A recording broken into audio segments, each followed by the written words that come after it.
faithfully conveying value, interpreting great books worldwide. Hi, this is Sally Book Talks.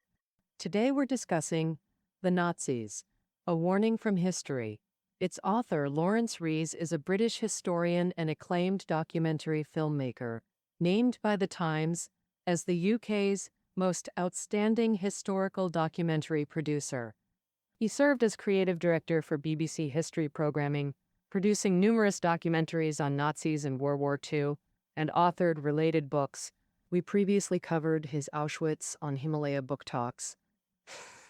Today's Nazis, A Warning from History, combines the essence of two of Rees's documentaries, including one also titled Nazis, A Warning from History. That documentary examines Hitler and Nazi Germany's rise and fall with clinical objectivity, held as one of history's greatest documentary series, winning BAFTA and International Documentary Awards. Tulian Bondi. The other documentary, War of the Century, showcases the Eastern Front where Soviet and German forces clashed, World War II's largest, fiercest, and deadliest theater. Yet, due to ideological conflicts, the Western Bloc often exaggerates Allied contributions while diminishing the Soviet role. Leveraging critical perspective, they constantly glorify Allied campaigns like Normandy and Midway while barely mentioning the Soviet-German War. This book now shifts primary focus to the Eastern Front. Rees meticulously documents the Eastern Front's entire progression. Through over 100 survivor testimonies, it reveals authentic wartime psychology and mindsets. Notably, Rees probes the Nazi political machinery, countering assumptions of German efficiency. Rees portrays the Nazi Party as chaotic and arbitrary, with Hitler's personal will dictating all decisions and military actions. When imposed on the Eastern Front, this will brought only devastation and suffering. So what defined the Nazi political machinery? How did Hitler enforce his will within it? How did his will ignite the Eastern Front War, and what were the consequences? Let's begin with the Nazi political system. Remarkably simple, summed in 5 words: loyalty to Hitler. Inside the Nazi Party, there were no democratic principles. Hitler was the only one who could make final decisions. People had to be utterly loyal to him. This situation was closely tied to Hitler's personal charisma. Many historians believe historical processes aren't swayed by individuals. It was Germany's social environment at the time that fostered Nazism. Hitler didn't actually have any remarkable charisma. He just happened to become the Nazi Party leader at that time. But Rees points out that Adolf Hitler was no ordinary man. At least in the eyes of Germans back then, he had charisma. This charisma is often called charisma, originally referring to ancient religious leaders or war heroes. After sociologist Max Weber introduced it into political science, it specifically means a leader's extraordinary personal quality that inspires fanatical devotion. Many people felt a powerful aura when they met Hitler. For example, a Nazi party member named Spahn recalled his first meeting with Hitler like this. He said that initially, Hitler's gaze fixed on him as if scrutinizing him. What happened next seemed explainable only by a psychiatrist. He felt that Hitler's eyes were meeting his gaze. Suddenly, that gaze shifted past him toward an unknown distance. This magical look convinced Spahn that Hitler was an extraordinary man, and he vowed to follow this leader for the rest of his life. Another named Tittelbach, a German, an Air Force officer, said that Hitler was extraordinary. He could stir you to almost commit suicide, restore your hope in life, or make you fight unwaveringly in war, shedding your last drop of blood for him. In 1944, Tittelbach went to the local airport to pick up an army field marshal to meet Hitler. In the car, the field marshal said, "When the time comes, I'll reproach the Führer a bit. He should know the situation in France right now." However, on the way back to the airport after meeting Hitler, the field marshal told Tittelbach, "What I said earlier was insane. I made a mistake. The Führer's words convinced me that he was right and I was wrong. He knows things I don't." Within the Nazi Party, many even compared Hitler to Jesus, the savior of the world. A Nazi Party member named Herschel said that compared to Jesus, Hitler differed only in 1 or 2 ways. Hitler was so imposing that he couldn't compare to Jesus' beauty. In 1924, Hitler was arrested for orchestrating the Munich beer hall push. In court, he delivered a passionate defense for himself. He said, "Your Honor, this is not the time for you to sentence us. You can convict us 1,000 times. But the goddess of the eternal court of history will tear the prosecutor's indictment and the court's verdict to shreds with a smile, because she will acquit us." This defense made Hitler's declaration spread throughout Germany, turning him into a national figure. During Hitler's imprisonment, the Nazi Party fragmented and disintegrated internally. But after his release from prison, the Nazi Party reunited under his absolute leadership. So, what did ordinary Germans think of Hitler and the Nazis at that time? They too fell under the spell of Hitler's charisma. Rees points out that Hitler gave Germans something that other political leaders could not provide. In his speeches, he rarely talked about politics, but instead focused on visions and dreams. Because of this, he easily touched the depths of many people's hearts. As the famous British writer George Orwell said in commenting on Hitler, people don't just want to satisfy basic needs like comfort, safety, shorter work hours, hygiene, and birth control. They at least occasionally want to fight and make sacrifices. Not to mention joining loyalty parades with flags and drums. In other words, Hitler evoked a kind of religious-like charisma among the German people at that time. People's support for the Nazis was not so much rational as it was an emotion built on faith. Of course, charisma alone wasn't enough. Hitler was also skilled in political maneuvering to secure his position as dictator. He often ordered two different teams from two departments to perform similar tasks without giving clear instructions, making them compete against each other. Within the Chancellery, he not only had a private office organization, but also 5 other responsible agencies: the Reich Chancellery Office, the Führer's Chancellery Office, the Presidential Chancellery Office, Hitler's Personal Staff Office, and the representative of the Führer Office. The heads of each agency were different, but they all claimed to represent Hitler's orders, quarreled with each other, none submitting to the others, and spent their days scheming to please the Führer. To enhance their own influence, this was the Nazi Party's political mechanism. Hitler firmly held decision-making power, while his high-ranking officials did everything possible to win his favor. Whenever Hitler expressed an inclination, fervent supporters would immediately emerge. They'd turn the Führer's will into reality based on their interpretation, with random events often triggering radical policies. For example, in late 1938, a deformed child's father wrote to Hitler. His child was born blind, missing one leg, with a malformed arm and mental disability. He wished to end the child's life. After reading it, Hitler stated that if true, the father could kill the child. Following Hitler's words, authorities immediately decided to handle similar cases likewise. A child euthanasia program, launched promptly, first with committees reviewing documents, soon eliminating evaluations entirely. Hospital staff freely held life or death power over sick children. Because of Hitler's response to one father, at least 5,000 sick German children lost their lives. So, what exactly was Hitler's will? Simply put, first, a twisted Darwinian theory: survival of the strong, destruction of the weak. For example, if a weak child died young, that was deserved. A nation, if stronger than others, had the right to conquer them. Traditional values like compassion or law reverence were merely shields for the weak. Hitler-loyal Nazis embraced this survivalist ethos. Nations and individuals must struggle to dominate Earth. The second point was his racism. In Mein Kampf, Hitler declared Aryans, Germans, as Providence's master race, Earth's finest people. By ruthlessly maintaining mastery, they'd soon rule the world. He believed only Aryans or Germans could build civilization. Jews and others were inferior dross to be exterminated. Adherence to Hitler's will led the Nazis to commit genocide against millions of Jews. Another prime example was the Eastern Front between Germany and the Soviet Union.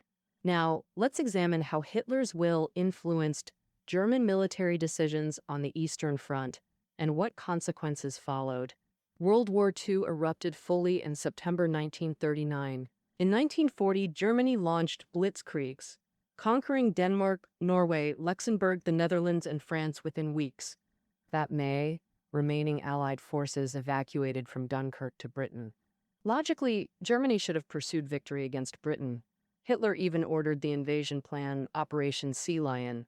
Yet, months later, Germany halted Western offensives and redirected elite forces to attack the Soviet Union on the Eastern Front. And one explanation suggests Germany feared Soviet attack and wanted to eliminate that threat first. But actually, in 1939, Germany and Soviets signed the Molotov-Ribbentrop Pact to divide Baltic states and Poland. Though wartime treaties were flimsy, the Soviets lacked motivation to attack Germany. So why Hitler's insistence? According to Rees, the answer lies in racism. Hitler actually respected Britain, considering them a superior race. He saw Britain's colonization of inferior peoples like Indians as exemplary for all Aryan nations, including Germany. At a 1941 dinner, Hitler remarked, "We must learn from the British. They control 400 million Indians with just 250,000 men, including 50,000 soldiers." He added, "India belongs to Britain. Soviet territory will be ours." Regarding the Soviets, Hitler coveted their vast territory, but more importantly, held deep-seated prejudice and hatred. He called Moscow headquarters of the Jewish Bolshevik world conspiracy and publicly deemed Slavs social scum. That said, Hitler didn't attack the Soviets solely from extreme racist fervor. German generals widely considered the Soviets weak. General Job called them this colossus, but it was merely a facade, fragile and vulnerable, like an inflated bubble that bursts with the slightest prick. In hindsight, Germany clearly misjudged, but at the time, the whole nation saw this as a battle against inferior people, not even a conventional war. Some officers made battle plans without Hitler's orders. And because they felt blindly following orders wasn't enough. They had to demonstrate full initiative. Additionally, Germany underestimated the Soviet Union for two more reasons. First, Soviet leader Stalin's Great Purge in the 1930s tried and executed thousands of senior officers, which Germans believed severely weakened the Red Army. Second, in 1939, the Soviet Union went to war against Finland, whose strength was far inferior. Though they eventually won, the fighting was chaotic and humiliating, with up to 130,000 Red Army soldiers killed. After analyzing Soviet tactics against Finland, German General Staff concluded the Soviets had massive troops but extremely poor command. In June 1941, Germany launched Operation Barbarossa, officially starting the Eastern Front War. With over 5.5 million troops, 4,000 plus tanks, and nearly 5,000 aircraft, Germany attacked in three prongs across a 1,800-kilometer front, history's longest battle line. Pre-war, Hitler told commanders this was an extermination campaign against inferior races. They faithfully translated this into specific orders. Thus, German forces completely ignored international conventions, showing no mercy both on and off the battlefield. They arbitrarily shot Soviet partisans and carried out collective reprisals against civilians in those areas. General von Groben commanded anti-partisan operations for Army Group Center. His initial report showed approximately 2,000 partisans killed, though only 30 rifles confiscated, meaning many civilians were executed as guerrillas. But don't pass. Groben defended this. "I don't know if innocents were killed, but who can confidently say who's innocent? If countermeasures exceeded limits, I find it unpleasant but absolutely necessary." He represented a form of deterrence. Under this name, violence and killing against civilians were everywhere on the Eastern Front. A soldier in the Nazi SS named Adolf Bischner recalled to Rees the scene when his unit passed through Soviet villages. They'd ignite wooden houses with flamethrowers and shoot anyone escaping, including children among the fallen. However, the shooters had no scruples. Bishner told Reese that she herself couldn't bear to shoot women and children, but admitted to killing many adult men. He said, "What could you do?" The people around seemed to have fallen into a state of madness. That scene was simply indescribable. He also stated that some German soldiers even took pleasure in killing. They'd shoot children in front of women, then gun down the women. Called because they enjoyed hearing the women's wails and the children's terrified screams. If they treated civilians like this, they were even more cruel to prisoners of war. The German army would kill most Red Army prisoners outright. Those not killed were subjected to wanton abuse. Captured Soviet Red Army soldiers recalled being confined in an open area surrounded by barbed wire. For the first week, the Germans gave them no food or water. They could only drink from the camp, the murky stream water around. Later, the Germans would throw some cat food cans at them, watching them scramble for amusement. With disease rampant and hunger and cold prevailing, even cannibalism occurred in the POW camps. At night, some would cut open the corpses of their comrades, dig out the meat from the buttocks, liver, and lungs, and roast them to eat. Regarding the cruelty of the German army on the Eastern Front, a Nazi officer named Beckler explained, "The Soviet Union was a threat to the civilized nations of the Western world. We didn't consider this a crime." Beckler: Hitler once said Germany's actions were not crimes. "We held a moral belief that these people had to be destroyed." Beckler also told Reese, "At that time, we were all certain that Germany would win. If Germany had truly won, then everything would have become justified. All those so-called crimes and atrocities wouldn't matter." So the question arises, if you were a Soviet back then, facing such invaders, surrendering on the battlefield meant death, being a civilian in the countryside meant death, what would you do? Well, probably many would choose to go to the battlefield and fight to the death. The German army's indiscriminate killing and brutality on the Eastern Front provoked the most tenacious resistance from the Soviets. What age? The Soviet-German War ultimately escalated into the most brutal war in human history. In the first few weeks of the war, the German army held a complete upper hand. By mid-July 1941, some German armored units had advanced over 600 kilometers into Soviet territory. However, by this time, the German army began to realize the war wasn't as easy as they'd imagined. On one hand, despite massive Red Army casualties and captures, the Soviets always rapidly mobilized reserves, sending a continuous flow of new recruits to the front. On the other hand, the Germans had planned to rely on local Soviet supplies, but this scheme fell through because the Soviet civilians would either burn or destroy all supplies valuable to the Germans in advance. Under these circumstances, the Germans had to transport more troops, weapons, and supplies to the Eastern Front, hoping to take the Soviet Union in one fell swoop before Christmas. At Kiev, Guderian's Southern Panzer Group achieved a great victory, capturing over 600,000 men. Then, the Army Group North successfully besieged Leningrad. This sweeping advance led Hitler to declare that the Red Army was beyond recovery. By October, German troops had reached the outskirts of Moscow, the Soviet capital. However, constant winter rains turned roads into impassable mud, delaying the German advance by 3 weeks.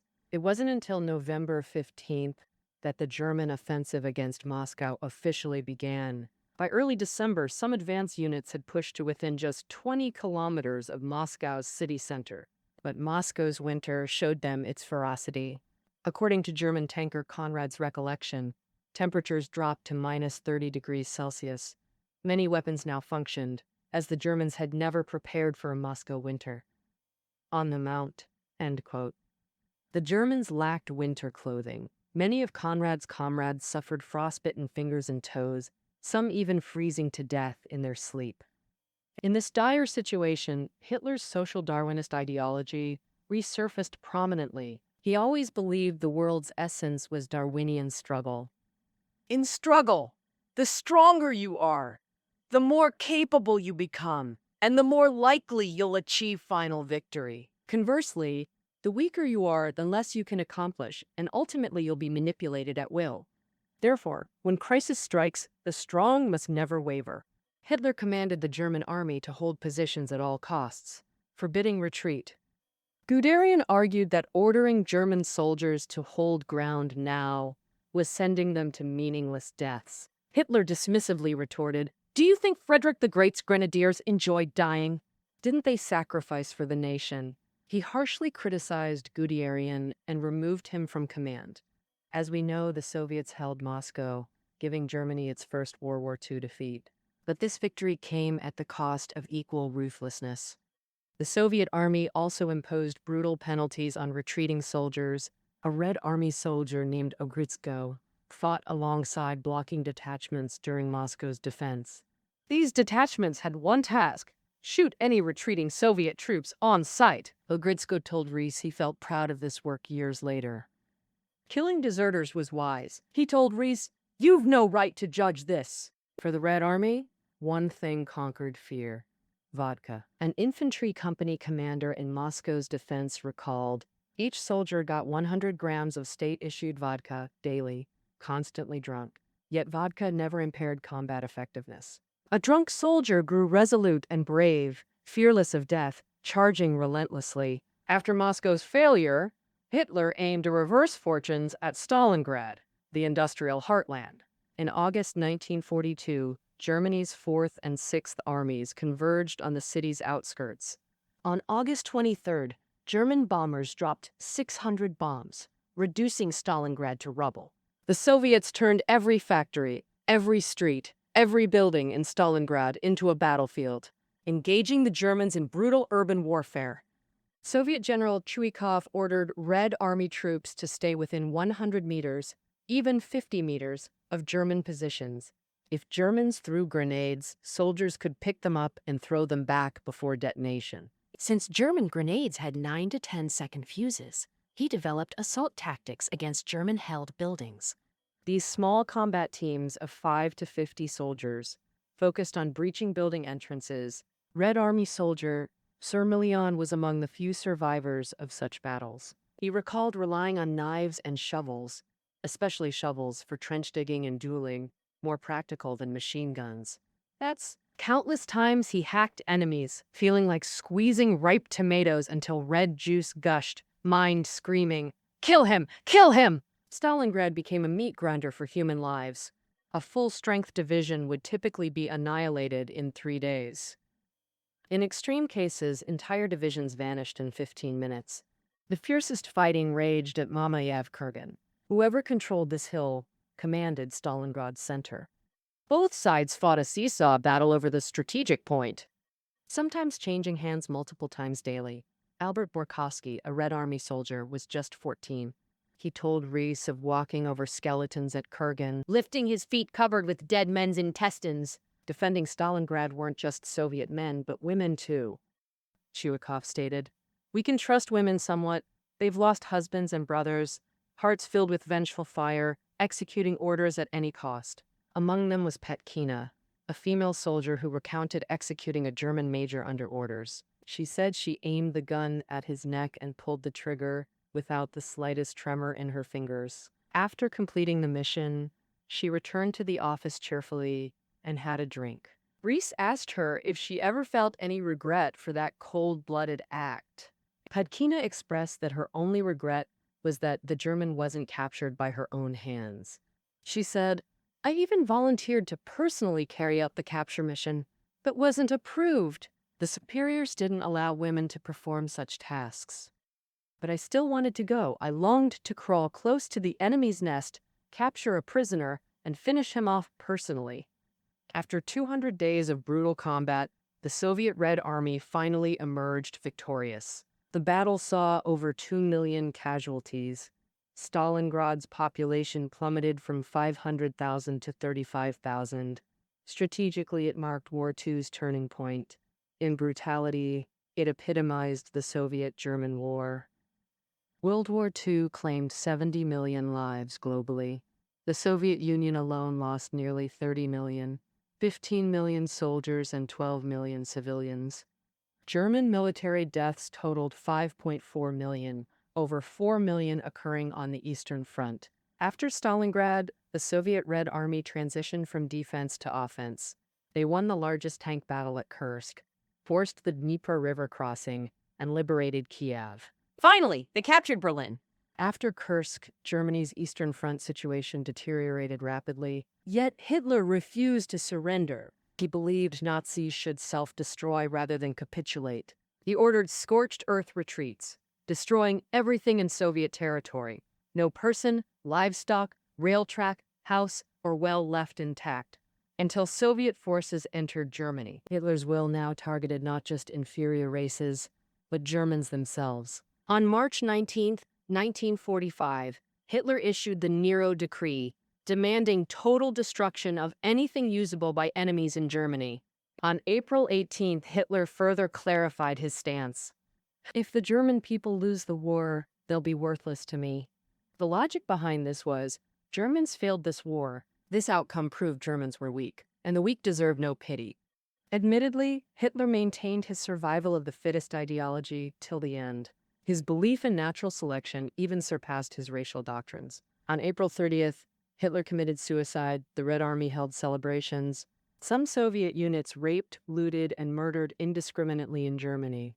When informed that soldiers abused German refugees and should be punished, Stalin responded, "We've lectured our troops enough. Let them show initiative."